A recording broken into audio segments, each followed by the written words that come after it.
మేమేమో దేశ రాజకీయ వ్యవస్థను ఒప్పించే ప్రయత్నం కేసీఆర్ గారు చేస్తే ఇక రాజశేఖర రెడ్డి గారు ముఖ్యమంత్రిగా ఉండేవారు. తెలంగాణ ఇస్తేందుకు ఏమైనా సిగరెట్టా బీడా, 100 కోట్ల మంది ఒప్పుకుంటే తెలంగాణ, హైదరాబాద్ పోవాలంటే పాస్పోర్ట్ వీసా కావాలి, ఈ రకంగా రెచ్చగొట్టే చర్యలు చేసింది కాంగ్రెస్ పార్టీ. అయినా కేసీఆర్ గారు ఆయన ఓపికతో ఒక్కొక్క పార్టీని తెలంగాణ గోస, తెలంగాణ బాధను చెప్పి 32 రాజకీయ పార్టీలను ఒప్పించి ప్రణబ్ ముఖర్జీ గారి కమిటీకి రిపోర్ట్ సబ్మిట్ చేశాం. అయినా కేంద్ర ప్రభుత్వం తెలంగాణ ఇవ్వలే. చివరికి కేసీఆర్ గారు కేంద్ర మంత్రి పదవికి, ఎంపీ పదవికి కూడా రాజీనామా చేసి మళ్లీ ఉద్యమానికి శ్రీకారం చుట్టిండ్రు కేసీఆర్ గారు. మీరు 5 ఏళ్ల అధికారంలో ఉన్న కామన్ మినిమం ప్రోగ్రాంలో పెట్టినా, రాష్ట్రపతి నోట ఉభయ పార్లమెంట్ సభల్లో చెప్పినా, దేశంలోని 32 రాజకీయ పార్టీలు ఒప్పుకున్నా తెలంగాణ ఇయ్యకుండా మోసం చేసిన పార్టీ కాంగ్రెస్ కాదా? ఒకవేళ మీరు ఆ రోజే తెలంగాణ ఇచ్చుంటే ఎందుకు ఇంతమంది పిల్లలు బలిదానాలు చేసుకునేవాళ్ళు? ఎందుకు ఇన్ని చావులకు కారణం కాంగ్రెస్ పార్టీ కాదా? ఈ చావులకు కారణం ఇచ్చిన మాట ప్రకారంగా 2004 నుంచి 9 దాకా మీరు అధికారంలో ఉన్నారు. దేశ రాజకీయ వ్యవస్థ ఒప్పుకున్నది. మీరు ప్రజలకు మాట ఇచ్చారు.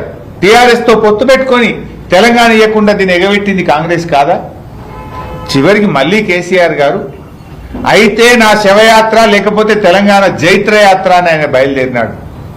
ఆమరణ నిరాహార దీక్ష ప్రకటించిండు కేసీఆర్. కేసీఆర్ చచ్చుడో తెలంగాణ వచ్చుడో అనేటువంటి నినాదంతో ఆమరణ నిరాహార దీక్షకు కూర్చున్నాడు కేసీఆర్. ఆ దీక్షకు కూడా కూర్చోనియకుండా కేసీఆర్ ను అరెస్ట్ చేసి తెలంగాణ ఉద్యమం లేదని ఆంధ్ర సరిహద్దుల్లో ఖమ్మం జైల్లో పెట్టింది కూడా కాంగ్రెస్ పార్టీయే కదా. ఖమ్మం తీసుకపోతే తెలంగాణ ఉద్యమం ఉండదు, తెలంగాణ రాకుండా చేయొచ్చు అని ఖమ్మం జైల్లో కేసీఆర్ ను పెట్టింది కూడా కాంగ్రెస్ పార్టీయే కదా.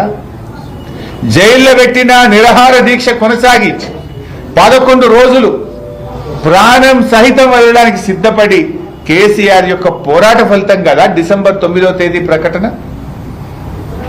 డిసెంబర్ 9 ప్రకటన. ఆ రోజు నేను కేసీఆర్ గారితో ఉన్నా. ఢిల్లీ నుంచి చిదంబరం గారు మన ఆచార్య జయశంకర్ సార్కి ఫోన్ వచ్చింది. మేము ప్రకటన చేస్తాం, కేసీఆర్ గారిని దీక్ష విరమించండి అని. ఉత్తుత ప్రకటన అయితే ఒప్పుకోము, తెలంగాణ రాష్ట్ర ఏర్పాటు ప్రక్రియ ప్రారంభమైంది అని చెప్తేనే దీక్ష విరమిస్తా అన్నాడు కేసీఆర్. 2-3 సార్లు మాట్లాడిన తర్వాత మీరే రాసి పంపండి జయశంకర్ గారు అంటే, జయశంకర్ గారు కేసీఆర్ గారి సూచనలతో తెలంగాణ రాష్ట్ర ఏర్పాటు ప్రక్రియ ప్రారంభమైంది అని ఇంగ్లీష్లో ఆయన రాసిచ్చిన దాన్నే రాత్రిపూట చిదంబరం గారు ఢిల్లీలో ప్రకటన చేశారు. మరి ఇప్పుడు తెలంగాణ తెచ్చింది కేసీఆర్, ఇంకెవరో సానుభూతితో ఇచ్చిండ్రా? నవంబర్ 29 లేకపోతే డిసెంబర్ 9 ప్రకటన లేదు. డిసెంబర్ 9 ప్రకటన లేకపోతే జూన్ 2వ తేదీ తెలంగాణ రాష్ట్రం ఏర్పడదు. కేసీఆర్ దీక్ష ఫలితం, తెలంగాణ ప్రజల పోరాట ఫలితం తెలంగాణ రాష్ట్రం. అసలు మీరు రాజీనామా చేయలే కదా. ఇవాళ సూసైడ్ నోట్స్ కూడా ఇక్కడ నేను తెచ్చాను.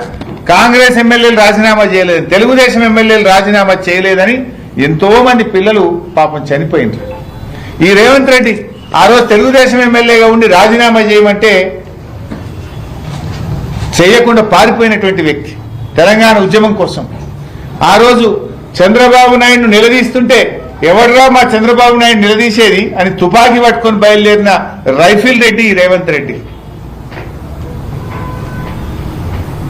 మాట మార్చిన చంద్రబాబు నాయుడును తెలంగాణ ప్రజలు ఎక్కడికక్కడ నిలదీసిండ్రు. నిరసిస్తే ఎవడ్రా అడ్డుకునేదని తుపాకీ పట్టుకొని బయలుదేరింది ఈ రైఫిల్ రెడ్డి కాదా? నిజంగా తెలంగాణ 2004లో ఇచ్చిన మాట ప్రకారం సోనియా గాంధీ గారు తెలంగాణ ఇచ్చుంటే ఒక్క బిడ్డ ప్రాణం కూడా పోయి ఉండేది కాదు కదా.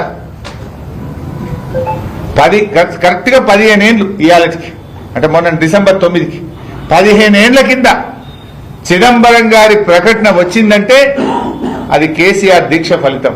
ఆ ప్రకటన కేసీఆర్ గారి సూచనలతో